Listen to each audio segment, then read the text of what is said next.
Mësimdhënësi i artit Robert Nikull Bibaj punën dhe përkushtimin ndaj nxënësve në shkollën Zeflush Marku e shpreh çdo ditë përmes artit. Çdo mur, korridor dhe cep i shkollës është shndruar në një hapësirë me ngjyra dhe mesazhe, fal muraleve të realizuara nga vetë profesori.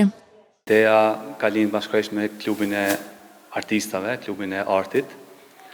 Pasi u rinovu shkolla, patëm fatin në u rinovu shkolla, e pam që është nevojshme me bëj disa murale, ku bashkë me klubin e artit i aktivizova edhe pak nxënësat që më zgjedh në ide dhe pas shumë ideve erdhën në përfundim që mi bëjmë këto murale.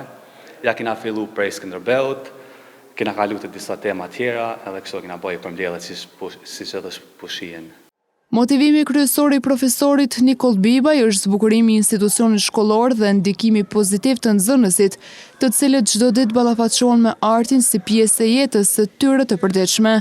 Ai thekson se muralet kanë për qëllim të i motivojnë nxënësit të shprehin talentin dhe imagjinatën e tyre.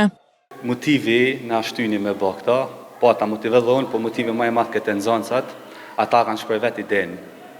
Fillim, ata në kujdes edhe për mjetet, bashkërisht me arsimtarët, me print e tyre, i kena mbledh mjetet për me ble ngjyrat, edhe kjo motivi, pra. Kum pas se të nxënësat kanë shumë motiv, edhe është shumë interesim i madh, edhe kanë ndikuar edhe në procesin mësimor, për shembull, te landa ime kanë ndikuar shumë aktivitetet që kanë bërë nxënësat.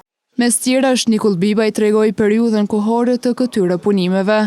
Këto kena shku gradualisht, sëvarsisht se në nxënëm edhe me lanë tjera, po rreth një muaj i kena bë këto. Ko pas kohë, kuptohet, kur e gjeshim kohën. Me angazhimin e tij, Robert Nikull Bibaj shërben si shembull frymëzues edhe për mësimdhënësit të tjerë, duke dëshmuar se arti në shkollë mund të jetë një mjet i fuqishëm edukimi dhe motivimi.